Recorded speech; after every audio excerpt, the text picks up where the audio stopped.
Today, we will unlock the book Rich Dad Poor Dad, a groundbreaking book in the field of money management. You probably already have a stable and decent job, but you do not dare to rest for a second, because you are afraid that should there be an unexpected accident you will lose everything you have. How can you become a truly rich person who does not have to worry about making ends meet, and can make financial freedom a reality? This book will tell you this. Being hardworking is not enough. You also need a bit of financial intelligence. This book is about to change the way you think about wealth, and teach you how to think like the rich, paving the way to your financial freedom. The author of this book, Robert T. Kiyosaki, is known as the Godfather of Millionaires and the Money Coach. He is a popular financial expert. Through fun stories featuring him and two dads, he shows us the collision between two contrasting mindsets about money. The poor dad in the story is Robert's biological father. He is a well-educated man with a PhD degree, as well as a stable job and a decent income. However, he is often caught in debt. The poor dad represents the mindset of most people who do not know how to deal with money. The rich dad is his friend Mike's dad. He is an entrepreneur who did not graduate from high school. Although rich dad does not have deep expertise, he has excellent skills in managing money. The rich dad is the teacher of the author Robert, in money management. He represents the mindset behind accumulating wealth successfully and becoming rich. He will teach you the concept of wealth that you must have to become a wealthy person. In this Bookey, we will walk through the following 3 aspects with you. Firstly, think like the rich. Secondly, learn how to tell the difference between an asset and a liability. Thirdly, invest like the rich. The well-known law of attraction tells us that you can actually get whatever you desire to have. If you would like to possess wealth, you would have to think like a wealthy person. Then, what are the differences between the mindset of a rich person and a poor person? There is the very classic story of the rat race. A little rat is kept in a round-wood cage. It runs very fast, trying to escape. The faster it runs, the faster the cage spins. The little rat will run faster and faster, until it becomes too exhausted to continue. Even at this point, the little rat is unable to escape the cage. It seems like the little rat has put in a lot of effort, but in actuality, it had just been spinning on the same old spot. Most of us have a decent income, but that might be just enough to live an average life. Later, to improve your life, you may work harder to get promoted and raise your salary, but your expenses increase as well. Thus, the only thing you can do is to work even harder, just like that little rat running in its cage with all its might. It may seem like you are working really hard, but you still don't have any savings. Your finances are trapped in the rat race. This is a very typical mindset of the poor. Generally, they spend their whole life working for money, but fail to save any money in the end. This is just like the poor dad in this book, who had a very decent job with a high salary, but always struggled in the mire of paying bills. Even at his deathbed, he had bills left unpaid. On the other hand, rich people would not spend their whole lives working for money, rather, they would think of ways to escape the rat race. Then, what must you do to escape the trap of the rat race? The rich dad believes that the reason why the poor spend their whole lives working for money is because they do not confront the fear and greed inside their hearts. Rather, they take hard work as a way of escaping. Most people are driven by fear to find a job, the fear of not being able to afford living expenses, the fear of not having enough money, the fear of having to start over, after losing money, and more. Due to such fear, they barely think about how they can make money. They only focus on working hard and even sell their labor at a low price. However, after they do get paid, their greed and desire make them want to have more, motivating them to work harder, and as a result, trapping themselves in the rat race. Thus, if we want to escape the rat race, we have to face up to our own fear and greed. Acceptance is the first step of facing your own fear and greed. You must understand that fear and greed are just human nature. However, while you may control your fear and greed, you must not let them control you. Warren Buffett, the Oracle of Omaha, has a famous saying about investment: be fearful when others are greedy, and greedy when others are fearful. Look, the rich also have fear and greed. Fear and greed are not something to be scared about. The key is figuring out how to overcome them. Your fear of money is actually a fear of losing money. A little trick to overcome fear is to start the process of building your wealth earlier, as the earlier you start saving, the more interest you will obtain. The Financial Times made a simple comparison. Suppose A created an account at the age of 19 and put $2,000 per year into it, with a 10% interest rate. After 7 years, he stops putting money into that account. At this point of time, 26-year-old B just begins the process of saving money. He puts $2,000 per year as well into his account for 40 years until he is 65. The interest rate is also 10%. That being said, B has saved 33 more years of money than A has. The result of this research is quite surprising. A, who saved less money, but earned more interest than B, who saved a lot more. From this we can see, it is better to start early in building wealth. However, if you have missed the ideal time frame to start early in building wealth, or if you would like to realize your financial freedom earlier, is there still a way for you to deal with your fear of losing money? There is a trick, which is to take failure as an opportunity of learning. You must have fallen a lot of times before you finally learned how to ride a bicycle. In the same way, it is extremely normal to experience loss in the process of building wealth. Learn from your failure, but do not consider the failure as an attack on yourself. Only by thinking this way can you overcome your internal fear more quickly. You know that there is no basketball player who has never lost a ball, and in the same way, there is no rich man who has not lost money. Take every wrong financial decision you make as an opportunity to learn. For example, if you have lost money because you blindly jumped into the stock market, instead of complaining about bad luck or bad business environment, you should think about whether you have obtained enough investment knowledge and skills through the experience. Many people only think about working hard to make money, because this sort of mindset is so common, and does not require active thinking. It's always the easiest to follow the crowd. However, if we are serious about finding ways to make money, we have to jump out of our comfort zone. We have to enhance our capabilities, and become more knowledgeable about money making and managing money. But how can we overcome greed and desire? This brings us to the second answer, as to how the rich manage to escape the rat race, which is to focus on our own business. In fact, greed and desire is the result of the lack of a long-term goal, and focusing only on the immediate reward. To conquer greed, you have to focus on your real goal. Don't see your job as a career, but a starting point of your own business, and find opportunities to develop your own business. The author gives one example. In 1974, Ray Kroc, the founder of McDonald's, was invited to give a speech to the MBA class at Texas State University. After the speech, the students invited Ray to have a beer with them. At the bar, Ray asked the students, "Who can tell me what I do?" Everyone there laughed.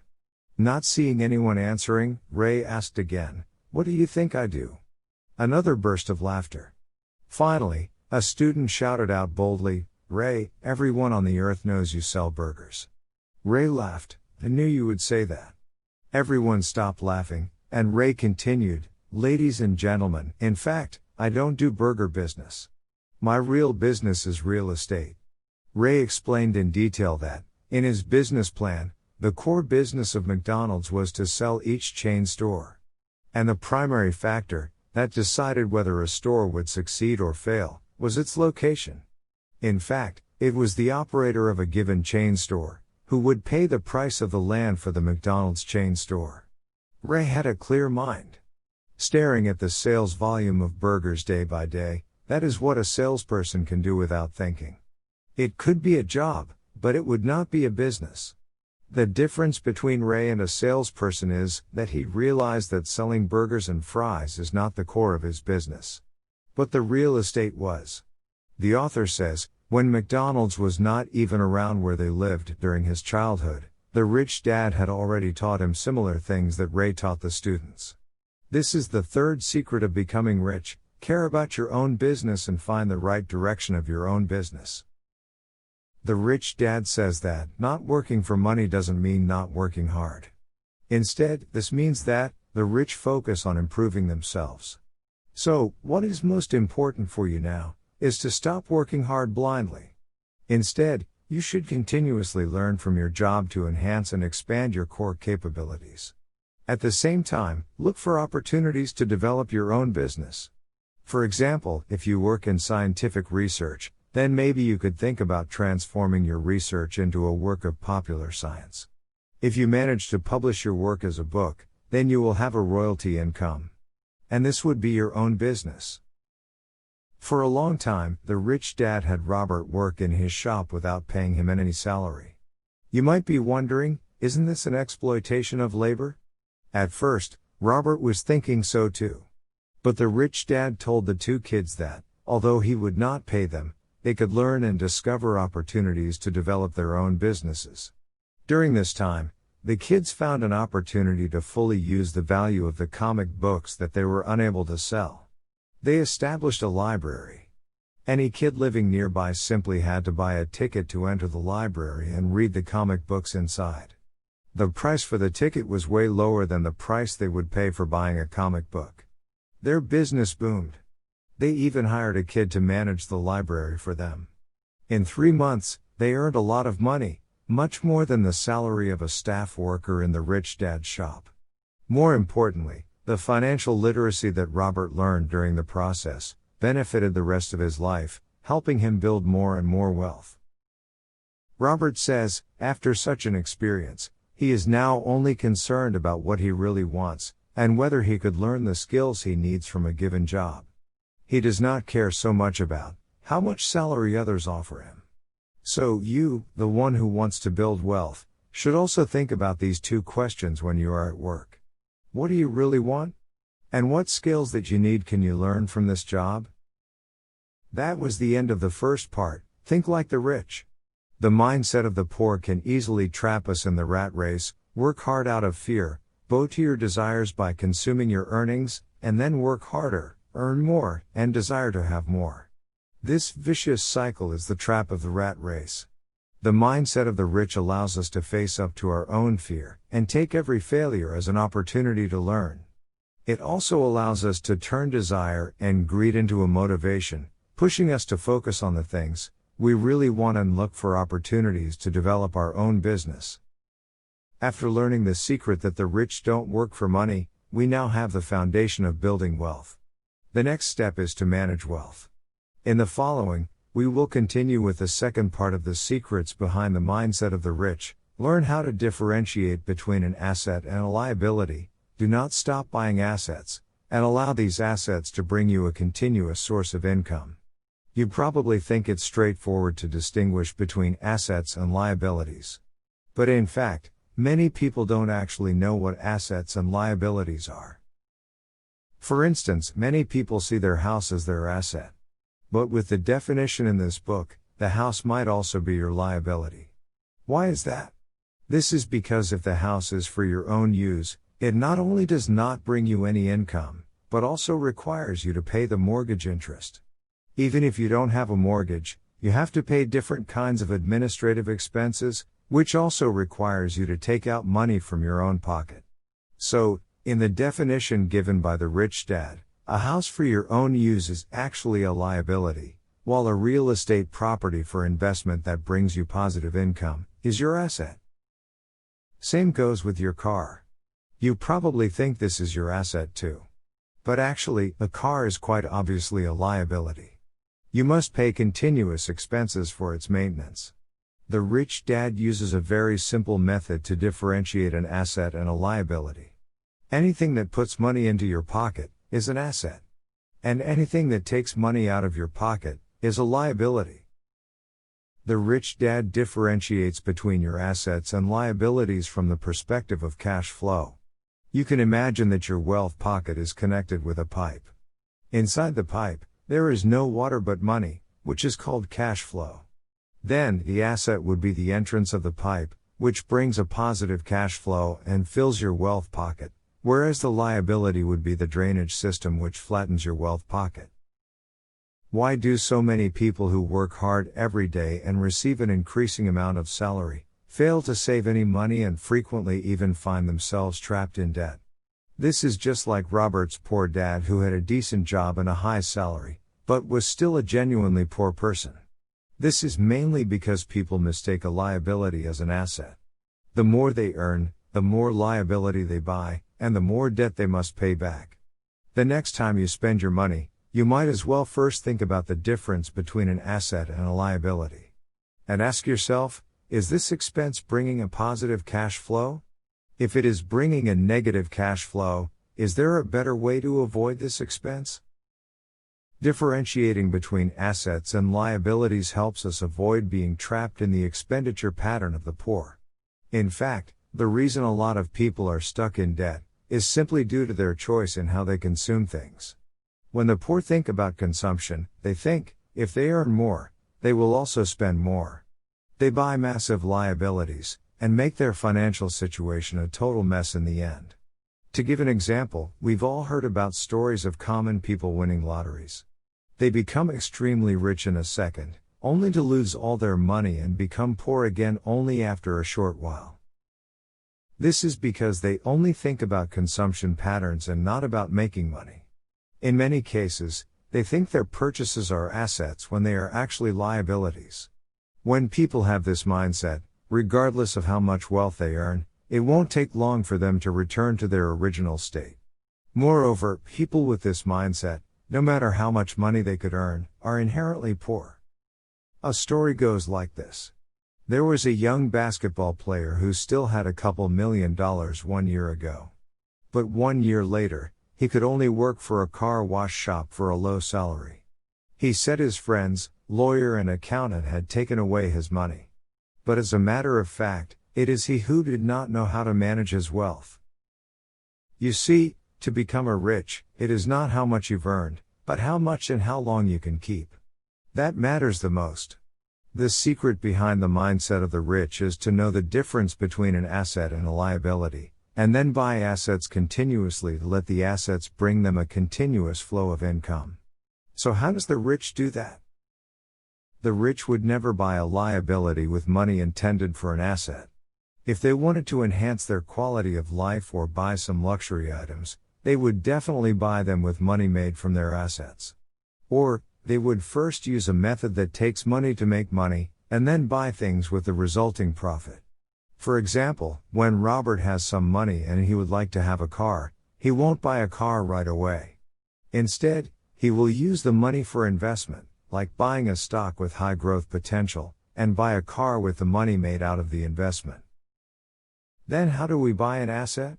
What we need to do is to buy the assets that will bring us positive cash flow. For example, the value of a property in a given area could be extremely underestimated. We make a down payment and buy a house in this area. After some time, the real estate market of this place recovers. The value of your house has risen 50% or even doubles. You sell your house and pay back all the loans, and still get to keep a lot of profit. If this is you, then your purchase of this asset has been a successful one. Besides real estate, other kinds of assets could also bring us revenue, such as bonds, funds, and stocks. But you need professional knowledge to purchase these products. You first need to understand how they work, and buy them when you are sure you can handle them. Some other products can only be produced by human talent, which could also generate a steady revenue. These are intangible assets such as royalties and patents. The rich are not deterred by the inconvenience of learning the skills of investing money to make money. They use every penny as their soldier to build an army of their own, to build a model that lets money work for them. This was the end of the second part. Learn to know the difference between an asset and a liability. Let's summarize it. Anything that puts the money into your pocket is an asset, and anything that pulls the money out of your pocket is a liability. The poor continue to buy liabilities for the sake of enjoying life, while the rich buy assets and build a model of investing money to make money. And then they buy things with the money made from this model. The secret behind the mindset of the rich is to know the difference between an asset and a liability, and to keep buying assets to let them bring a continuous stream of revenue. Investment is the science of using money to make money. So, what are the investment strategies of the rich? The first investment strategy of the rich is finding the opportunities overlooked by others. There are always a lot of opportunities around us. But most of the time, we simply overlook them. Sometimes, there are huge opportunities to build your wealth hiding in plain sight. The author of the book, Robert, tells us a story about his friend. One time, his friend saw a shabby house on sale, and no one was willing to buy that house. It looked like it was haunted. No one would live in it or rent it out, even if it was renovated. So if anyone would buy it, he would definitely be burdening himself with a liability. But this friend didn't stop at this conclusion. Instead, he consulted with a property company.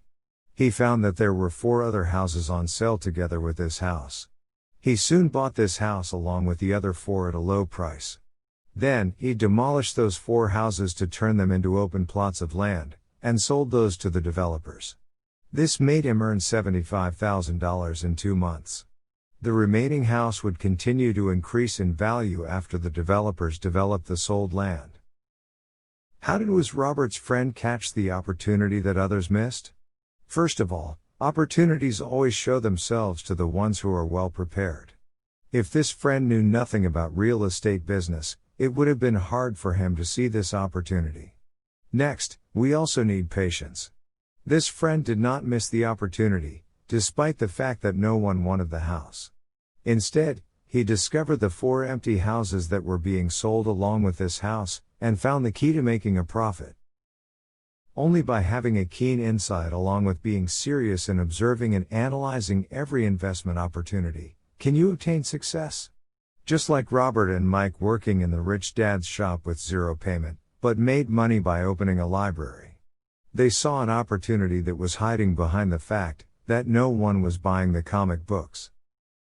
The second investment strategy of the rich is organizing smart people to work for you. The rich dad said, "Working hard won't let you become rich, but will only make you help the rich become richer." Then what does the rich do? The rich would hire a lot of smart people to work for him, so that every cent he uses and every smart person he hires will create wealth for him. Everyone has a limited amount of energy. You may learn a lot of things, but you can't be an expert in every field. So, the solution is to organize the experts in different areas, and make them all work for you.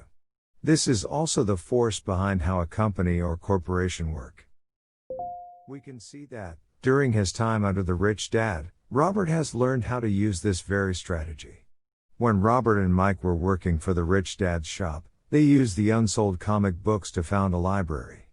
At the end of their vacation, they found a big problem, which was that they would not have so much time to manage this library as they had to go to school.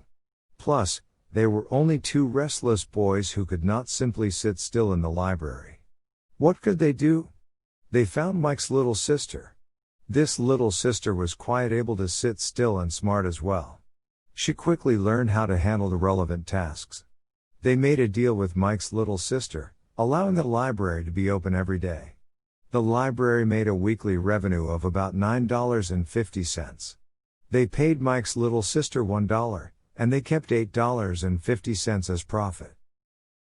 We often say, leave things requiring expert knowledge to the experts. We apply the same logic here. By organizing smart people to work for you, not only can you run your business better, but you can also save your own time and energy. Next, let's talk about another critical investment strategy of the rich, which is investing in our own intelligence. Rich Dad says, the more you focus on money, the more tired you will be working for money. But money is not your most important asset. Once you understand this idea, you could become rich even quicker. Money is not the most important asset. Then what is? Actually, our most important asset is our intelligence. Intelligence and understanding of the secrets of wealth will bring us massive wealth, especially in this age of information where wealth can increase at an exponential rate. A lot of people get rich overnight with a simple idea or a single piece of contract. How do we invest in our intelligence from the perspective of building wealth? First of all, you have to change your mindset. Let go of ideas that you've insisted on, and embrace the ways that will make you cash in and realize wealth growth. Many people own great talents and resources, but they don't understand the ways of creating wealth and continue to struggle in poverty. This is why we are going to learn financial literacy and improve our financial intelligence. Let's take an example. The author Robert was once interviewed by a journalist. The journalist wanted to become a best-selling author like him as well. Robert had read a few articles written by this journalist, and thought she would be popular among the readers as she had a tough and clear style of writing. So he suggested to her that she take some good marketing lessons that could help her achieve her goal. The journalist felt offended, as she did not understand why she had to learn marketing when she already had a master's degree in English literature. What hinders us sometimes is our obsession with our accomplishments. We are not willing to learn more. It is this fixed mindset that prevented this journalist from becoming a best-selling author. In this book, For the Well-Educated Poor Dad, it was all about finding a stable job. But for the rich dad, it was all about continuing to learn. Investing in your intelligence means cultivating a growth mindset of continuous learning. In order to invest in your intelligence, you need to actively learn new concepts and knowledge on your own.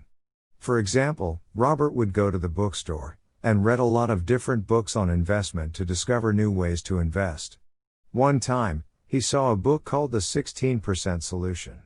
He finished reading it in one breath and experimented with the ways suggested in this book. This actually brought him 16% of yield in return for his investment. Another trick is to connect with people who have already done the things you would like to do. For example, if you're going to start a cake shop, you can first go to someone who has had a successful cake shop and talk with that person. You can also speak with someone who has failed in this business to understand what you should avoid. Nothing is achieved overnight, especially for wealth management and investment. You should think of them with long-term and growth mindset. Keep learning how to improve your financial intelligence and investing capabilities. This was the last part of the book. Investing like the rich means finding opportunities overlooked by others, organizing smart people to work for you, and building up your intelligence. Let's summarize what we've learned today about secrets behind the mindset of the rich. First, think like the rich. The poor work for money. The rich let money work for them. The mindset of the poor traps us in the rat race, as fear will make us work hard, and desire will make us use up our income through consumption. This will then make us work harder, earn more, and long to consume more. This is a vicious cycle, otherwise known as the trap of the rat race. No matter how hard we work, if we keep on walking the same path, we will not able to build up our wealth. The mindset of the rich lets us face up to our own fear, and take every failure as an opportunity to learn. It allows us to turn desire and greed into a driving force, and to focus on the things we really want, to find opportunities to develop our own business. Second, learn to know the difference between an asset and a liability. Anything that puts money into your pocket is an asset, and anything that pulls money out of your pocket is a liability. The secret behind the mindset of the rich is to know the difference between an asset and a liability, and to keep buying assets that will bring them continuous stream of revenue. Third, invest like the rich. The first investment strategy of a rich is to find opportunities overlooked by others. To spot an opportunity accurately, we have to obtain the necessary basic knowledge in the relevant area. Then, we must observe and think cleverly if we wish to grab the chance. The second investment strategy of the rich is organizing smart people to work for you, and letting the professionals do things that require professional knowledge. This will allow your business to run better and save you time and energy. Another investment strategy of the rich is to invest in yourself. The best investment is actually the investment on your own intelligence. Keep learning, get to know and try new concepts and gather new knowledge. Connect with experienced people in the field that you want to step in. These are the best investments for yourself. By investing in your intelligence and improving your financial intelligence as well as your investment capability, you are a step closer to your financial freedom. When you have been working hard and your income has been increasing steadily, but your financial situation still has not reached the ideal, then you might as well try applying the mindset of the rich. Just start by changing your own mindset and improving your financial intelligence. After listening to this Bookey, do you think you are ready to become rich? Awesome!